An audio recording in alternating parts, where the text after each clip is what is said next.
ونرجع فرحان كالظبيل للهلولة حط السلاح حطوا محيلة نضربوا شوفار هاد الليلة احنا جايين من كل مكان للصويرة زينة البلدان نزوروا ونرجع فرحان.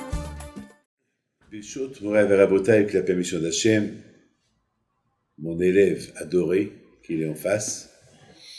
Alors, aujourd'hui, nous sommes en plein fête de Hanouka. Et dans la fête de Hanouka, on parle aussi beaucoup de Yosef Hatzadik, sa vente, la cruauté de ses frères qui l'ont vendu. Et tout le monde se pose la question, comment est-ce possible qu'une chose pareille pouvait arriver? Que des frères, ils vendent leurs frères. C'est une chose qu'on ne peut pas imaginer. D'autre côté, on voit tout cela. Pourquoi? Parce que Yaakov Avinu, il a fait du préférentisme. Il a montré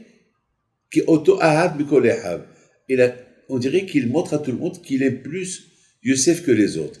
La question se pose, est-ce que c'est logique qu'un père il fait une chose pareille? Et surtout, on parle ici de Yaakov Avinu, qui était un grand tzaddik. On ne peut pas imaginer une chose pareille. C'est incroyable d'imaginer. Et de l'autre côté, il y a une grande question qui se pose. Yosef qui raconte son rêve. Il raconte qu'il y a son père et sa mère et ses frères qui se prosternent devant lui. Est-ce qu'on raconte une chose pareille? Moi, si j'aurais rêvé ça, je vais créer des ennuis. Je n'aurais jamais raconté ça, moi. Comment je vais raconter un rêve? Deux fois, Yosef, il raconte des rêves qui font allusion que c'est lui le roi, et que ses frères, c'est ses serviteurs, et que son père et sa mère, aussi, ils sont des serviteurs. D'ailleurs, même son père lui dit, hey, Yosef, attends, quoi, est-ce que moi et ta mère, on va venir se procéder devant toi, mais ta mère, elle est morte. Ça veut dire, on ne comprend pas comment Yosef, il peut parler comme ça. Écoutez, la logique, c'est de l'impossible. Imaginez-vous un bébé, un garçon de 10 ans, 11 ans, qui raconte devant ses frères, qui sont plus âgés que lui, des rêves comme ça. Et bien sûr qu'ils vont se révolter contre lui. Ah, comment Yosef a fait une chose? En plus, son père, au lieu que son père, il étale les choses, son père, il chauffe les choses. Il lui fait une belle chemise et des belles chemises. On ne dit pas qu'il a fait une seule, hein, parce qu'une seule, elle se salit. Donc il a fait une douzaine. C'est-à-dire que chaque fois, il met une chemise, il la change, et toutes les belles chemises en soi que son père lui a fait. Et de l'autre côté, il y a quelque chose d'extraordinaire, que Youssef, il sait que ses frères, il l'aiment pas, il continue à leur raconter des histoires. Et en plus, Yaakov et Youssef, ils savent que les frères, ils sont un peu jaloux. Ils le savent, Yaakov, il le sait. Et je ne comprends pas. Il dit à Yaakov, à Youssef, va voir comment ils vont tes frères. Et Youssef, il va. Mais Youssef, tu sais que tes frères, ils ne t'aiment pas. En partant, fais semblant aux Zamak que tu es parti, mais ne va pas. Et pour respecter ton père veut que tu vas. Fais semblant que tu vas, mais ne va pas, parce que tu vas, ils vont te tuer. Ça n'allait sans retour. Et on voit que Youssef, il est parti, et il a rencontré ses frères, et à la fin, on connaît tout ce qui s'est passé. Donc la question, elle est grande. Comment Yaakov met la vie de son fils en danger? Et comment Youssef aussi se met en danger? C'est ça la question. C'est ça. C'est des questions, tout ça. C'est une belle histoire. Mais comment on va expliquer cette histoire-là qu'elle est spectaculaire, que si la Torah, elle nous la raconte, c'est qu'il y a quelque chose à apprendre. Mais toi, il y a une chose qu'il faut savoir. Même si on dit que tout ça, ça a été un programme du bon Dieu. Hachem, il a fait un programme. Le programme d'Hachem, c'est pour que Youssef, il fait des rêves, il raconte à ses frères, les frères vont être jaloux de lui, ils vont quoi? Ils vont le vendre, et il va préparer le terrain. Après, Pharaon, il va faire un rêve, et c'est Youssef qui va expliquer le rêve, et à la fin quoi? Et là, il va devenir le roi, et après, qu'est-ce qui va se passer? Eh ben, il va préparer le terrain pour que toute sa famille vienne en Égypte. Oui, mais vous savez que Hachem, il a beaucoup de moyens pour faire. Si Hachem, il a des moyens quand je vois au bout. Si Hachem il veut préparer le terrain pour Yaakov qui vient en Égypte, Hachem il peut dire à Yaakov, descends en Égypte. Comme qui s'est passé dans le cas d'Abraham Avinu. Il y avait la famine, et Hachem a dit à Abraham, va en Égypte. Et là aussi, il va avoir la famine, et Hachem va dire à Yaakov, va en Égypte avec la famine, et là-bas, il va rester, il va s'installer. On n'a pas besoin de tout ça. Ou pas. On n'a pas besoin que Youssef, il soit vendu, la jalousie, les rêves, et la souffrance, et tout ça. Pourquoi tout ça? Pourquoi tout ça? C'est trop tout ça. Et après, vous savez quoi? Jusqu'à maintenant, vous êtes au courant que à Tisha B'Av, on pleure les 10 tzadikim qui sont morts. On les appelle Asara Harogé Malchut, qu'ils étaient les réincarnations de Youssef et ses frères. Pourquoi ils ont été réincarnés? Ils ont été tués parce que Youssef, il n'a pas pardonné à ses frères, et ses frères, ils n'ont pas demandé pardon. Je ne comprends pas. Mais dans la Torah, on a vu que tout a été programmé de la part d'Hachem. Alors quoi? Alors, il y a un programme qui a été programmé pour que Youssef, il fait des rêves, pour qu'il les raconte à ses frères. Et les frères, ils vont être jaloux, ils vont le vendre, il va leur préparer le terrain pour venir. Et même dans la paracha de Vaïchi, on voit qu'ils ont demandé pardon. Alors, c'est pas assez. Alors, je comprends pas. Quand il fait tout ça pour que Youssef, il prépare la venue de son père et ses frères en Égypte pour que plus tard, ils vont être punis. Plein de questions. Plein de questions. Bon. C'est des questions extraordinaires. Mais avant que je vous fais toutes ces réponses-là, je dois vous donner une introduction. L'introduction est, on a posé des questions, plein de questions. Et parmi les questions qu'on a posées, comment Youssef, il raconte des rêves à ses frères. Moi, David Pinto, si je fais un rêve comme ça, je ne vais même pas oser le raconter à mes frères. C'est de la rigolade.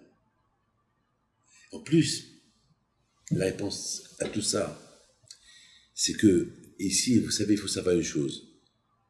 Aujourd'hui, tout ce que le peuple juif il traverse dans sa vie, déjà, ça a été programmé. On apprend de nos parents comment vivre. C'est quoi la référence du peuple juif? C'est Abraham, Yitzhak, Yaakov et les Shvatim. Toutes les épreuves qu'on va passer aujourd'hui, nos parents les ont passées. Toutes les épreuves, nos parents les ont passées. Ça, c'est quelque chose qui... Et comme que nos parents, ils ont surmonté ces épreuves, nous aussi on peut surmonter ces épreuves. On peut les surmonter. On peut voyager dans n'importe quelle ville dans le monde, même si là-bas il n'y a pas de juifs, tu es le seul juif, tu peux être là-bas un bon juif.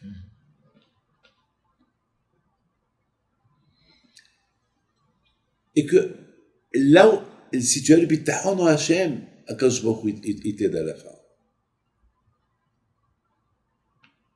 Il faut savoir qu'il n'y a que la Torah qu'elle protège. Son Torah n'est pas protégé.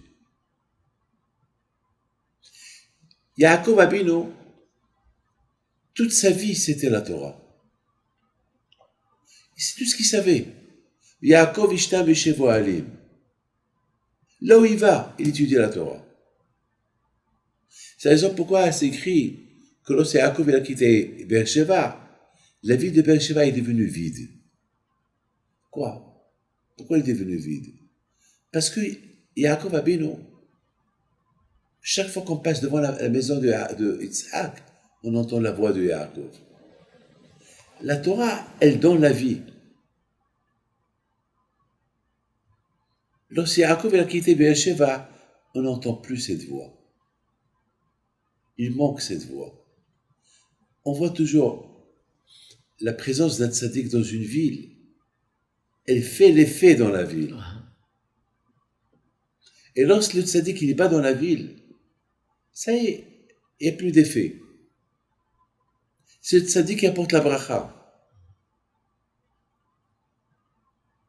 Alors la question se pose, tout le monde pose la question, pourquoi il n'y avait pas Yitzhak Avinu?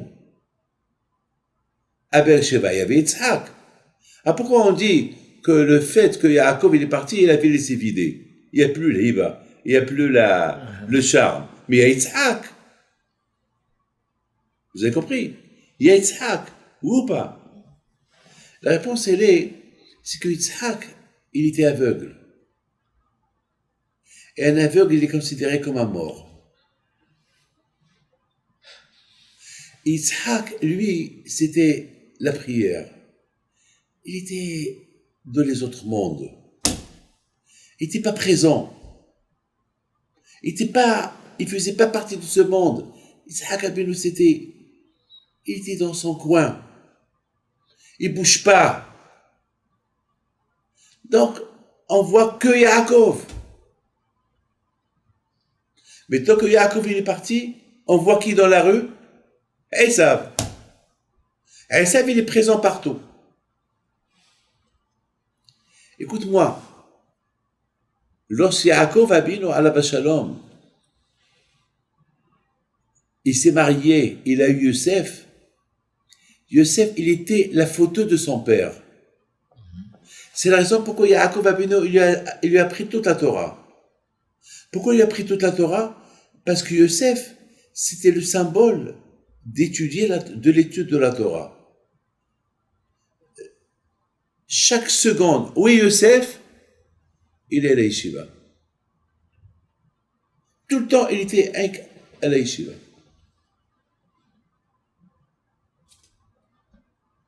Yosef Hatzadik, à tel point que toute la Torah que Yaakov Abinu il a appris, il a enseigné à Yosef. Alors comment on peut enseigner toute la Torah à Yosef? Il avait que 17 ans. C'est que Yosef, il avait la volonté. Lorsqu'un homme, il a la volonté pour réussir, alors tu peux lui donner n'importe quoi, il réussit. La volonté. La volonté. Alors c'est Yaakov, il a vu que Yosef, il fait chaud.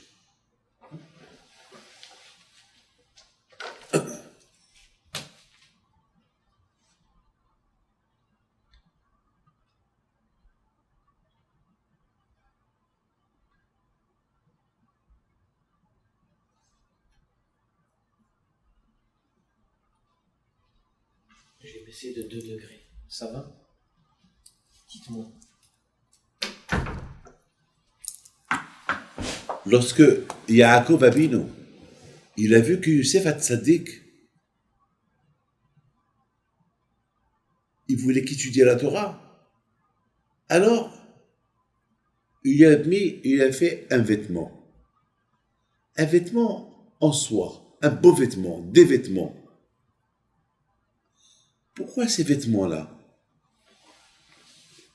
C'est pas Hassushano pour rendre jaloux les frères.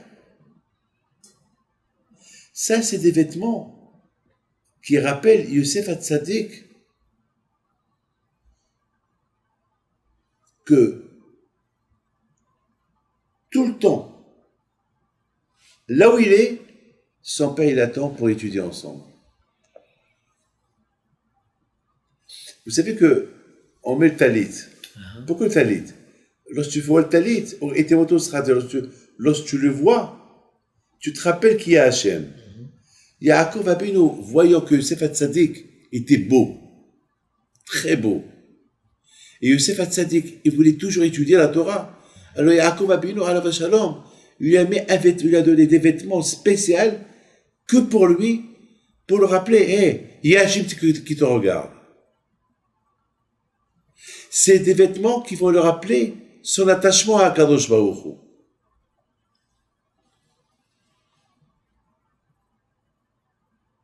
C'est pas des vêtements beaux, ça marque comme les vêtements Boss, Yves Saint Laurent, tous ces beaux vêtements de marque. Non, on ne parle pas ici des vêtements de marque.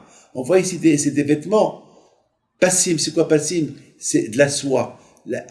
Quelque chose de beau, ça veut dire que la Torah c'est le vêtement, vous avez compris, la Torah c'est un vêtement, Étant donné que Yaakov, il sait que Youssef Hatzadik, il aime la Torah. Youssef du verbe ajouter, il veut ajouter, toujours ajouter.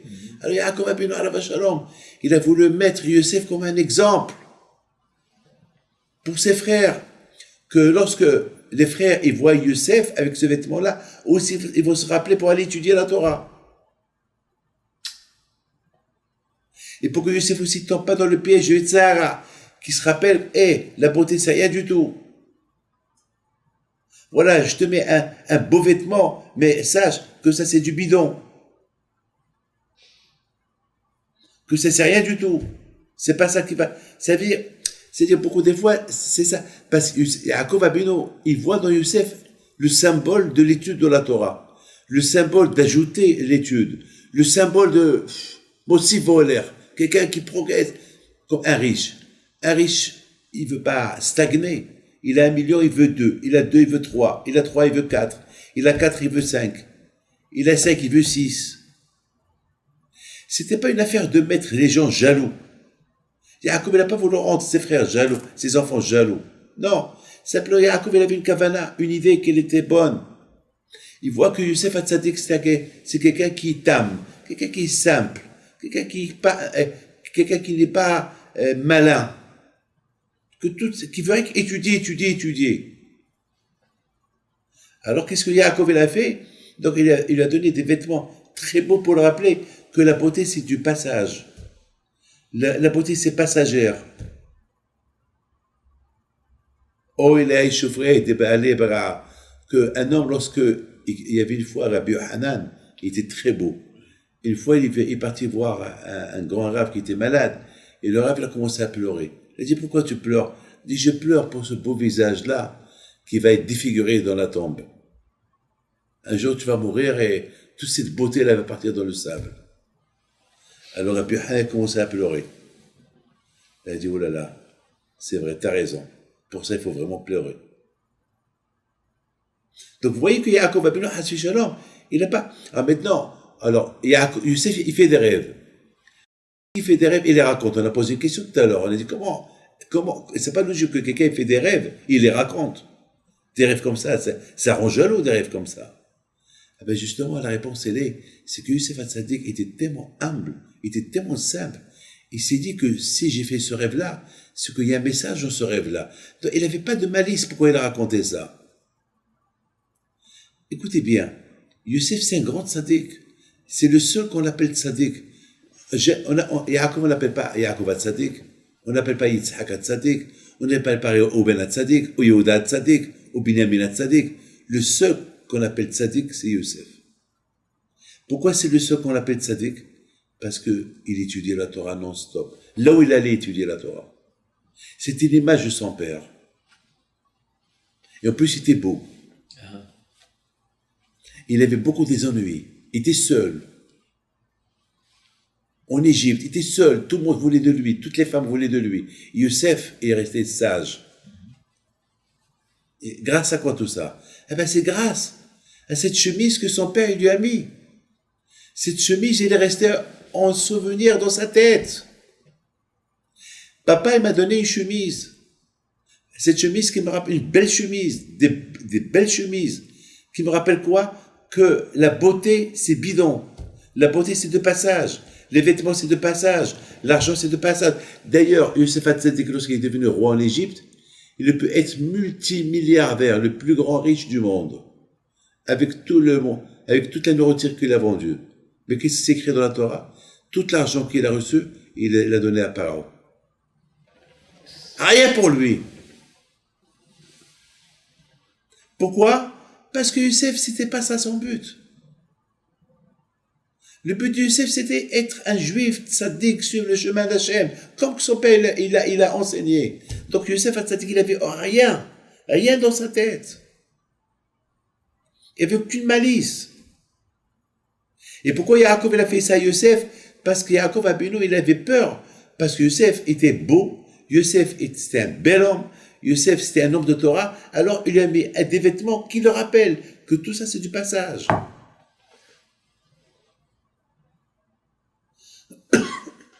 C'est ça. Ah maintenant, Mais tu comprends que, c'est pour ça, Yaakov Abinu alav shalom, Yaakov Shamar et Adavar.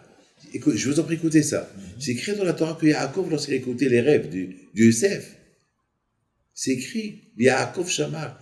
Yaakov Abinu, il a commencé à réfléchir. Peut-être qu'il y a quelque chose de vrai dans ces rêves-là. Parce que Yosef, c'est un tzaddik.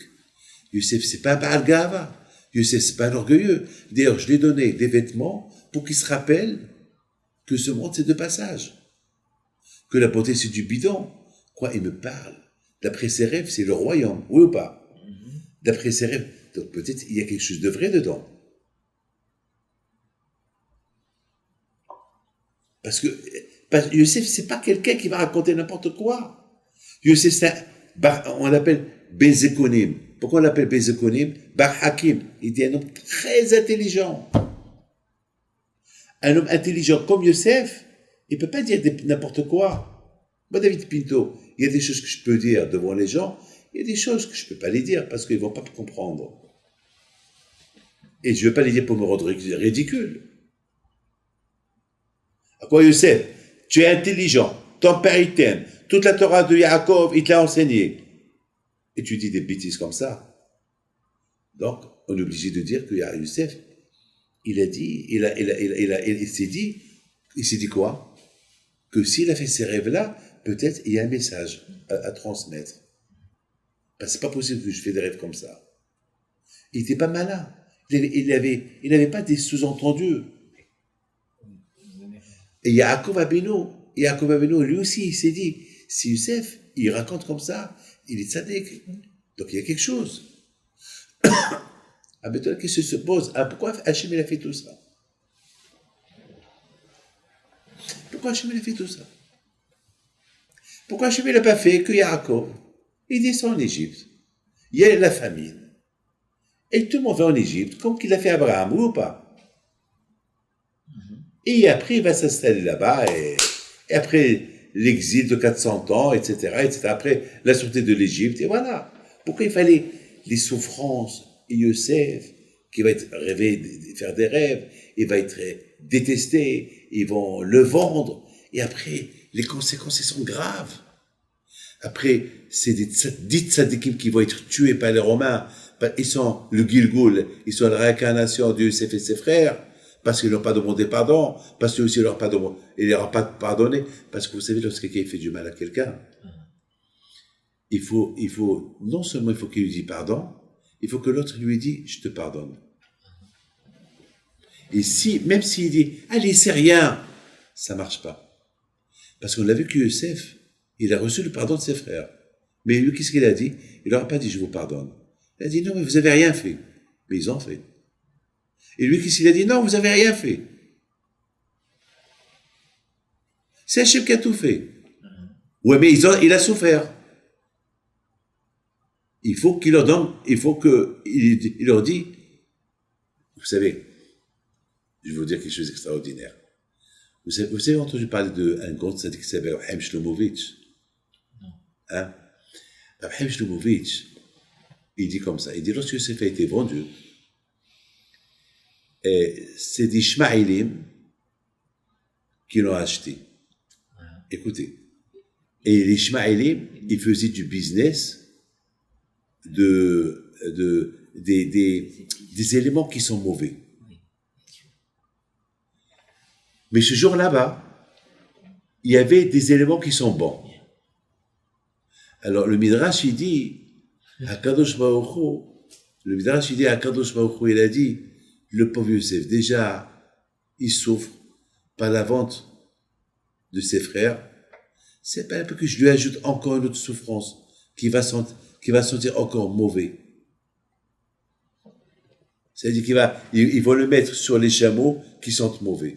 Alors, Chaim Shlomovitch, il pose une belle question. Il pose une belle question. Et il dit, mais je comprends pas. Il y a Yosef Hatzadik, il est en train de souffrir, il a quitté sa mère, il a quitté ses frères, il a quitté son père, la richesse, il a été vendu, il était en train de pleurer, il était dans un état grave. Qu'est-ce que, what the problem? What the deal? Qu'est-ce qu'il y a s'il y a là-bas quelques bouteilles qui sont mauvais? Non, Akash Baruch Hu, il a dit, pourquoi? La grande souffrance qu'il est en train de souffrir maintenant, c'est pas grande. Je vous dis quelque chose. C'est quoi la grande souffrance? Quelqu'un qu'on l'enferme dans une toilette, que ça soit mauvais, ou bien ou bien il est en train de penser qu'ils sont en train de tuer ses parents. À quoi il va souffrir le plus? Est-ce qu'il va souffrir les toilettes qui sont mauvais, ou il va souffrir alors c'est quoi? Même s'ils sont mauvais aux toilettes, mais déjà l'idée qu'ils sont en train de tuer ses parents, ça lui fait oublier alors c'est quoi? Hachem il a dit non, ça suffit qu'ils souffrent avec tout ce qu'ils passent maintenant, on va pas les jeter. Vous savez qu'est-ce qu'il répond? Il donne une réponse spectaculaire, la folie. Il dit lorsque Hachem il fait une xéra sur quelqu'un, par exemple, il perd son argent, ou il perd quelque chose, ou il souffre, Hachem, il lui ajoute pas autre chose, même si elle est petite. Hachem, il est limité. Hachem, il dit pas, oh, puisqu'il est dans les souffrances, bah, c'est pas grave, on va lui ajouter autre chose. Non. Akadosh Baruch Hu, tout est calculé avec lui.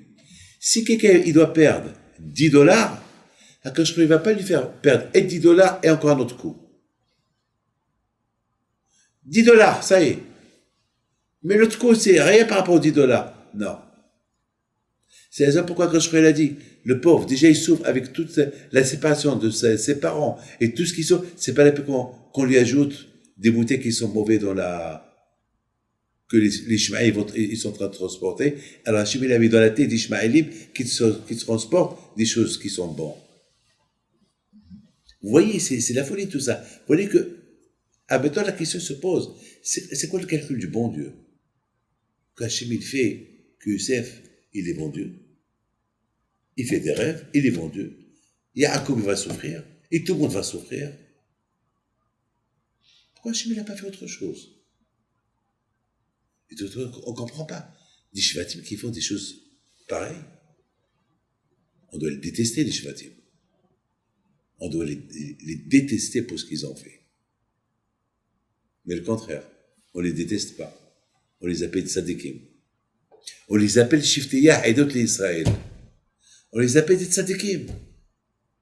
Comment tu les appelles tzadikim avec tout ce qu'ils ont fait? Même maintenant, et là, ils ont été punis. C'est quoi ça? La réponse, elle est, Akadosh Baruch Hu, il veut, c'est des messages. Vous avez compris? C'est quoi le message? Le message est qu'un juif, avec toutes les souffrances qu'il peut souffrir, même que ses frères vont le vendre, il va remonter.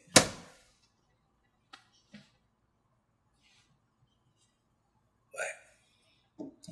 Et la deuxième chose, avec toutes les souffrances qu'un juif peut souffrir, même avec ses propres frères, il ne faut pas qu'il ait le désespoir. Il faut qu'il ait toujours confiance en Dieu. Parce que Youssef, il aurait pu dire, Hachem, pourquoi tu me fais ça? Avec toute la Torah que j'ai étudiée, tu me fais ça? Toute ma vie, j'ai étudié la Torah. Mon père m'a mis des vêtements pour que je me rappelle que la beauté, c'est du bidon. Que ce monde-là, c'est du bidon. Qu'il n'y a que toi. Pourquoi tu me fais ça? Youssef, il n'a pas dit ça. Youssef, il a accepté. Il y a là, vous dites Youssef à la Vachalon qui dit, il y a des gens que le matin ils se réveillent, ils prennent la voiture pour aller faire du business, faire une belle affaire, des belles affaires. Hier, il a signé une belle affaire. La semaine dernière, il signe, il est dans la voie il monte. Il voit sa maison, beauté de maison. Il doit signer une demain. Il prend la voiture. Il roule. Il y a un car qui vient. Il y a un semi-remorque. Il y a un camion qui vient en face de lui. Il casse ses rêves. il meurt. S'il savait qu'il allait lui arriver ça, il s'est sorti. Oui, tu dis. Bien sûr qu'il ne serait pas sorti toute sa vie de la maison.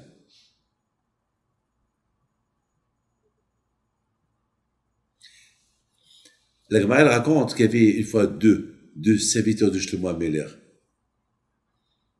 que Shlomo HaMelech il adorait. Et c'était vrai, deux serviteurs.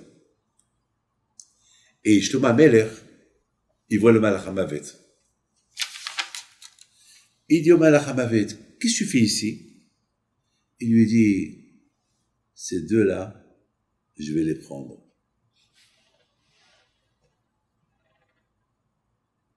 Et le Malach HaMavet, il rigolait. Ah, tu veux les prendre? Oui, je vais les prendre.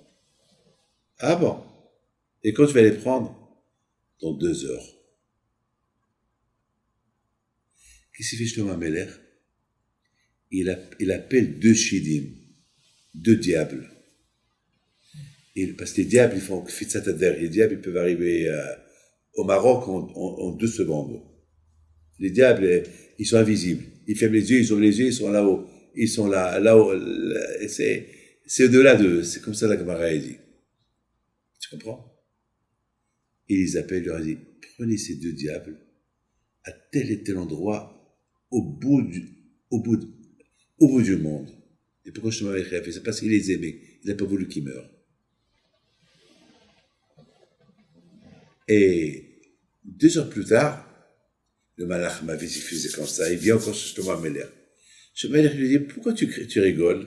Pourquoi tu rigoles? Ça, cette histoire-là, c'est dans la Gemara de Souka, Daf Nun Gimel. Les deux, ils s'appellent il est Horef et Ahia, Beni Shisha. Il dit au Malach HaMavet, pourquoi tu rigoles? Il dit, je les ai tués. Comment tu les as tués? Là où ils devaient mourir, je les ai tués. Il a dit, ils devaient mourir ici. Il a dit, non.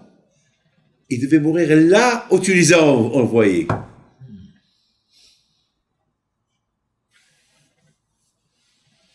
Ouais. Et David HaMelech, il dit, Raglav shel Adam arrivim lo bamakom shu mitbakesh. Les pieds, là où quelque chose il doit arriver, tes pieds ils t'amènent là-bas. Et là où une bonne chose il peut t'arriver, tes pieds ils t'amènent là-bas. Même dans le mariage. Moi, l'histoire comment j'ai connu ma femme, c'est une histoire. Chacun comme il a rencontré sa femme, c'est une histoire. Ouais. Le mazal, la richesse, tout c'est tout calculé chez Akadosh Baruch Hu. Ah, maintenant, je vous dis quelque chose. Si Yaakov Avinu savait que ce qui est arrivé à Yosef, il va lui arriver, il l'aurait envoyé? Bien sûr que non. Bien sûr que non. Est-ce que Yosef, s'il savait qu'il lui arrivé, il va lui arriver ce qui va lui arriver, est-ce qu'il serait parti? Bien sûr que non. C'est Hachem qui prépare tout. Alors pourquoi Akadosh il a préparé tout ça? Pourquoi Hachem il a fait souffrir tout le monde? Vous savez pourquoi? Pour t'apprendre que là où tu es, s'il y a la Torah, tu es protégé. Yosef était seul en Égypte.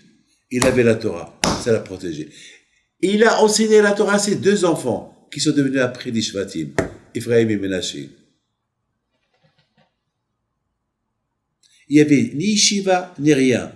Ils avaient que la Torah que Yosef leur a enseigné. Et c'est pour ça que Yaakov Avinu leur a donné le titre de Shevet. Pourquoi il leur a donné des titres? Parce que Yaakov il s'est dit, il a dit à Yosef, tous tes frères, ils sont des Shvatim, parce qu'ils ont appris la Torah chez moi. Mais tes enfants en Égypte, il n'y a que des Égyptiens. Comment? Ils sont restés des bons Juifs. C'est ça le message. Il veut que le Juif, il sait que Hachem est avec lui, de n'importe quelle circonstance.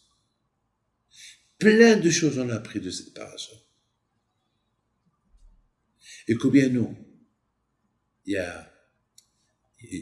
lu une histoire, j'ai lu quelque chose.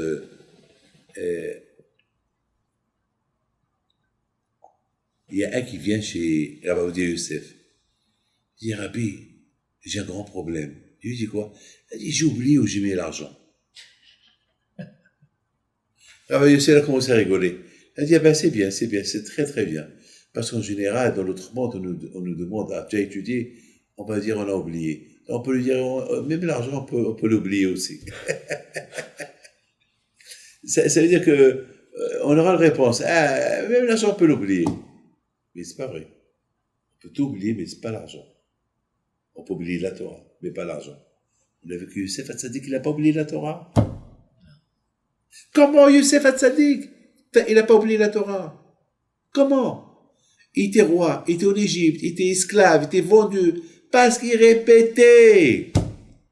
Voilà le message.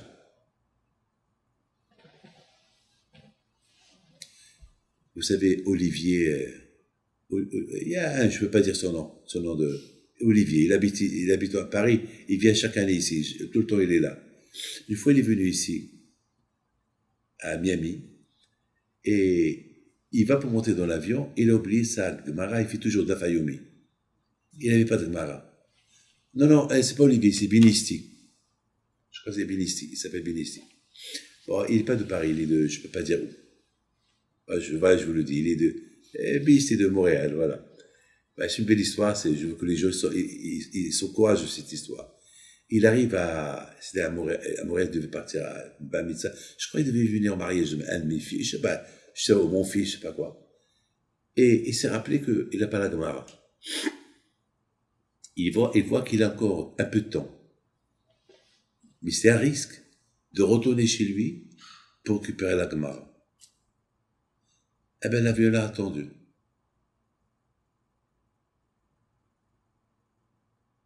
Il était heureux. Parce qu'il avait de la paix. Il a dit, comment je vais faire 4 jours sans Gemara, sans Dafayomi? Solitude. Et le bon Dieu l'a aidé. Et je crois que si tu le vois, il te la raconte. Il te la raconte mieux que moi. Mais je suis resté bête. Ça veut dire, voilà, des choses qu'on apprend. Et de qui il a pris ça? Donc maintenant, vous avez bien compris que de tout ce qu'on vient de parler maintenant, vous avez bien compris, ou pas? De tout ce qu'on a parlé maintenant, on a compris que quoi? Que cette histoire de Youssef et ses frères, c'est des messages. Vous avez compris? C'est des messages, c'est des choses à apprendre. C'est pas des histoires pour les enfants, c'est des histoires pour toutes les générations. Aussi on apprend, il faut pas que le père, même que Yaakov Abinu, il a fait une chemise à son fils pour qu'il rappelle que cette chemise-là, que c'est du bidon, que c'est ça la vie elle est de passage, ne cherche pas que ces choses-là. Même qu'il y avait une leçon dans ce vêtement que Yaakov a fait à Youssef, malgré tout, il ne faut pas que le père fait ça devant ses enfants, parce qu'il peut attirer la jalousie, même s'il a une bonne intention. Et de l'autre côté, on apprend, Youssef, juif, même si tu fais des rêves comme ça, il ne faut pas les raconter. Parce que c'est des choses qui peuvent attirer la jalousie. Et on apprend tout ce qu'on a dit maintenant dans cette paracha-là. C'est des choses extraordinaires. Je termine avec une histoire. Il y a un juif qui me raconte ici, il s'appelle Shukron. Il prie la synagogue Raboziel. Il prie là-bas. Il m'a raconté que la veille de Rosh Hashanah, il reçoit une lettre de l'Immigration Office. L'office d'immigration, il devait, pour ses papiers, il avait besoin d'un papier. Et ce papier-là, en général, on ne le demande pas. Ils lui ont dit, si tu n'as pas trouvé le papier en 2 jours, tu retournes chez toi. Tu n'as pas le droit de rester à Miami, en Amérique. Et c'est un papier qu'il n'a pas. Il n'a pas. C'est un papier qu'on ne lui a pas donné. Donc pour lui, il pleurait. Il m'a dit comme ça, il m'a dit que chez lui, chez lui, il n'y a que des photos de Rabbi Haim Pinto. Partout, il a commencé à pleurer, il a commencé à Rabbi Haim Pinto, aide-moi, Rabbi Haim Pinto, aide-moi, Rabbi Haim Pinto, aide-moi. Il pleure, et sa femme était angoissée. Toute une famille est retournée au Venezuela, alors ils se sont installés ici. Maintenant, ils savent, et les avocats, Ils lui ont dit, on ne peut rien faire. En général, ce papier ne le demande pas. L'office de migration. Prépare-toi que tu dois partir. Sauf si, je sais pas, on va essayer de t'aider, mais il n'y a pas d'aide. Et lui, il avait une émouna en Akadosh Baruch Hu. Va chez Hachem. Je ne veux pas passer Rosh Hashanah angoissé. Hachem, Rabbi Pito. On a fait Tahilou la semaine dernière. Rabbi, il pleure. Ça s'est passé il y a quelques mois. Il me raconte. Il me l'a raconté avant-hier. Il me dit que, en général, la poste, elle vient pas pendant la journée à la maison. Donc, en général, il n'y a pas de courrier pendant la journée. C'est vrai qu'à une certaine heure de la journée que le post office, il passe pour mettre les lettres. En général, c'est comme ça. Et il a dit, je vais descendre en bas peut-être. Le Immigration Office, ils m'ont envoyé une lettre. Comme ça dans sa tête. Dans sa tête. Il disait peut-être. Sa femme lui dit, tu rêves. Tu es fou. La poste c'est le matin. Il a dit, mais demain c'est Rosh Hashanah. Et je peux pas aller voir. Et après Rosh Hashanah, peut-être. Alors elle lui dit sa femme, mais qu'est-ce qu'ils vont te dire? Ben, peut-être ils vont me dire qu'ils se sont trompés, qu'il n'y a pas de papier à leur donner. Quel est Mouna? Il a passé 3 jours en Goua, de la veille de Rosh Hashanah. Avant Rosh Hashanah, il descend en bas. Il trouve une lettre. Il trouve le postman, il vient avec une lettre. Il cherche où la mettre, il dit où tu veux la mettre? Il dit, I'm looking for Shukran. It's me Shukran. Il prend la lettre, c'était Immigration Office. Il l'ouvre, il lui demande pardon, qu'il lui a demandé la lettre, ils n'ont pas besoin. Merci pour... tout est ok, tout est bon. Comment tu comprends ça? Eh bien, c'est ce qu'on apprend de Yaakov Avinu, de Youssef. L'aïmounade que Youssef, il a eu. Et il a réussi à la fin. Donc, tout ce qui s'est passé, toute cette histoire, pour nous apprendre chaque détail et détail, c'est quelque chose à apprendre pour nous lorsqu'on est en exil, lorsqu'on est en Israël, comment vivre, comment être juif, c'est pas facile d'être juif, et voilà. Dans tous les circonstances qu'on peut passer, Yachem. Adonai, oz le'amo iten, Adonai yibarech le'amo b'shalom. Hachem, il a donné la Torah à Israël, et cette Torah, c'est ça la bénédiction. Hazak.